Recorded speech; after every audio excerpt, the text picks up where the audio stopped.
$1 billion for joining the Board of Peace. One of the main arguments of Donald Tusk's government against joining this initiative turns out to be fake news. This card clearly states that the country joins the board at the invitation of the United States for a period of 3 years. After that time, the president decides on a possible extension of participation. This term limit does not apply only to countries that pay $1 billion in their first year of membership. The Board of Peace is an organization established by President Donald Trump. Approximately 50 world leaders have been invited to join it, including Polish President Karol Nawrocki, without having to make any payment. This is misleading the public. I would like everyone to know that no one expects a payment upon joining the Board of Peace. The issue of joining the Board of Peace was one of 3 discussed at yesterday's National Security Council meeting. Even before the meeting, at a government session, Donald Tusk ruled out this possibility. In the current circumstances, when it comes to the principles, status of this council, its immediate goals, mainly related to the reconstruction of Gaza, certain doubts, I would say systemic, when it comes to the shape of the board, I would say that in these circumstances Poland will not join the Board of Peace. Among other things, it is about who established the board, Donald Trump, whom Tusk called a Russian agent, and the fact that Russia and Belarus, among others, received invitations to join it. Personally, I am being persecuted by Putin and the Russian Federation, so I am in no hurry to sit down with the criminal Putin and the representative of Lukashenko's regime. But if it is in Poland's interest, I am ready to do so. It is convenient for Tusk to strike an anti-Russian note in the United States, and he is taking advantage of this. But we remember that just a few years ago, he tried to strengthen cooperation with Russia, and even suggested that he might sell state-owned companies to them. The president pointed out that members of Tusk's government met Russian representatives at the United Nations, among other places, and that a similar situation will occur in the future. The same situation applies to the G20, to which I have been invited. At the G20 in December, most likely, representatives of Minister Domański and Minister Domański himself and I, with representatives of the Russian Federation. I informed the President that our position is very cautious. The Board of Peace is a very innovative, very original undertaking, and not all aspects of this undertaking suit Poland. The question is, which of Tusk's positions is true, since he most likely said something completely different at the National Security Council meeting. The Prime Minister's statement before the government meeting, before the National Security Council meeting, is one thing, and the discussion at the National Security Council, which took place in secret, is another. The problem is that there is still no formal position on this matter, and the first meeting of the Board of Peace is already scheduled for February the 19th.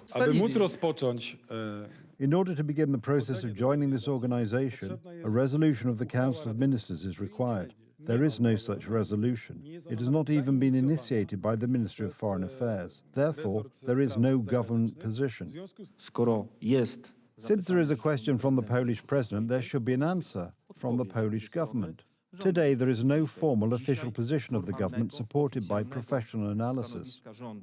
According to the head of the International Policy Office, this approach to the matter may have repercussions. As I understand it, Prime Minister Donald Tusk, by taking such a categorical stance on this issue, is taking full responsibility for the potential repercussions of this decision, for potential decisions affecting Polish security, the economic situation, and cooperation in the field of energy. Romania has learned that American decisions have a real impact on the sense of security of countries. American troops have been withdrawn from Romania, and I know that as a result of this decision, the Romanian side is very seriously considering intensifying its cooperation with the Americans. And when the Prime Minister speaks about the President of the United States in this way, Trump's dependence on the Russian services is no longer a matter of debate. This is not my assumption. This is the result of an investigation by the American services. The American services do not rule out the possibility that Trump was recruited by the Russian services 30 years ago. For the President, the situation is completely clear. Participation in such initiatives cannot be judged through the prism of sympathy or antipathy towards various leaders, nor through current political calculations. The raison d'etre is simply not guided by emotion. More than 30 world leaders have already accepted the invitation to the Board of Peace. Trump and all Board of Peace members could... Myślenice in the Lesser Poland voivodeship, and a queue in front of a pastry shop. Today is a common sight because Fat Thursday only comes once a year. That's why once we've waited our turn, it's no surprise that we usually buy more than 1 or 2 pączki. 14, 7 each, and that's probably it. As we allow ourselves a moment of pleasure today, let's remember the work of confectioners, for whom Fat Thursday is undoubtedly the busiest day of the year in Poland. It's a special day for the confectionery and baking industry, because bakers also bake pączki. You have to prepare thoroughly for this. There was a lot of work to do, just like here in Gdańsk, where dough was kneaded, batches were fried, and pączki were filled throughout the night. It is certainly an intense and demanding time. It's hard, but it's worth it when you sit down and eat 4 pączki with your coffee. The whole process starts with preparing the dough, elastic, fluffy, and well aerated. Then it is divided into portions, shaped, and left to rise. The next stage is frying. The pączki are deep fried until they turn golden brown. Then it's time for the filling. Pistachio has been the most popular flavor for several years now, so we also offer pistachio, and rose is one of the most popular standard flavors. There is a wide selection, but everyone has their own favorite flavor that they choose without hesitation. I ate plain ones because I don't like any kind of marmalade, but my husband ate one with rose. Caramel for my son, rose for myself. You can buy pączki, but you can also make them yourself. Homemade ones taste the best. Yesterday, I made my own pączki. My wife and I made them together, so we have our own. And today I only bought some bread. On Fat Thursday, at least according to tradition, sweets have fewer calories, which take a back seat. And tradition, especially such a tasty one, is still going strong in Poland. So should we worry about calories and burn them off at the gym, for example? I don't think you need to focus on it too much. It will be burned off eventually anyway, but I recommend taking a lot of steps that day. The prices of pączki vary across Poland. Mass-produced ones cost a few Polish złoty, while artisan ones cost from a dozen or so to even 20 złoty. And there are even more expensive ones, so I think that 5 or 6 złoty per pączek is a price that is quite affordable for everyone. Can we deny ourselves this sweet pleasure? But why deny ourselves? Once a year, we can go crazy.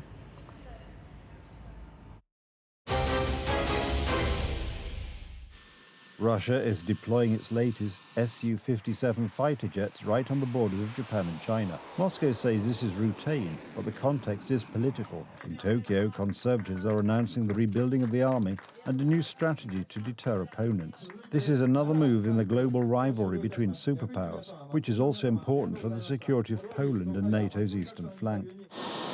Russia is deploying forces in the Far East, which many see as a sign of geopolitical turmoil. At least 15 Russian Su-57 fighter jets have appeared at the Gyeonggi air base, close to the borders with Japan and China. This move immediately raised questions about its actual significance. Russian media are talking about strengthening defences on their eastern flank. Western sources, including Ukrainian intelligence, see this as a response to political changes in Tokyo and a demonstration of Moscow's military presence to potential adversaries. This is intended as a signal to neighbouring Japan. The recent consolidation of power by Prime Minister Sanae Takaichi reinforces expectations that the country will move more quickly towards remilitarization, focusing its attention on both China and Russia as part of its alliance with the United States and the broader Western bloc. In Japan, the right wing decisively won the recent elections and now have virtually full power. The first announced change concerns Japan's security policy. Prime Minister Sanae Takaichi has spoken at length about the need to revise the pacifist constitution and strengthen defense capabilities in the face of tensions with neighbors, China and Russia. We will accelerate the schedule for revising 3 strategic documents and fundamentally strengthen our national security policy. The state must be prepared to defend itself with its own forces. No one will come to the aid of a country that lacks such determination. We will resolutely protect the peace and independence of our country, its territory, territorial waters and airspace, as well as the lives and safety of all citizens. A country that does not take on challenges has no future. It is precisely this change in Tokyo that may be the impetus for Moscow's moves in the Far East. Japan and its allies are accelerating the modernization of their armed forces, which Russia sees as a threat. The display of Russian aircraft claimed to be fifth-generation fighters is meant to intimidate Russia's potential adversaries, though they fall far short of Western standards. For the West, this is another signal that global security issues cannot be conceived of only within a single region or continent. Now it's time to march out together, to be pragmatic, to be focused on the kind of flexible realism that the national security strategy and the national defense strategy are based on and really exhibit. And I think we have a really strong basis for working together in partnership, but putting NATO kind of a 3.0 NATO that's based a partnership rather than dependency, and really a return to what NATO was originally intended for. Looking at the moves made by Russia and China, it is clear that global military tension is increasing. It's not just about Taiwan, Japan, or Ukraine. It is about geographical dominance. One of the keys to this is the Arctic, a region of growing strategic and national resource importance. I think one of the most concerning changes in the security situation has been the growing collaboration between Russia and China in the Arctic, and we've seen that over the last several years. It's been both in the maritime domain with increased joint patrols, as well as in the air domain with long-range bomber patrols being conducted jointly. So the activity that they're doing together is definitely increasing. At any time our competitors or our potential adversaries are doing that, it's something that we need to pay attention to. NATO's response is the recently launched Arctic Sentry program, a reinforced presence and monitoring in northern Europe and the Arctic. The alliance wants to secure key transport routes, airspace and energy infrastructure in the face of growing Russian activity. But today, we also saw evidence of something else, a real shift in mindset, a unity of vision, a much stronger European defense within NATO. Everyone around the table engaged, with a sense of urgency and ownership in how we are working together as allies to deliver effective deterrence and defense. This shows that Moscow's demonstrations of force in the Far East and the Arctic are part of a single strategy, building pressure in multiple directions simultaneously. For Poland and NATO's eastern flank, this means maintaining readiness across the entire security system. Global rivalry translates into regional tensions, and every show of force affects the overall balance of deterrence.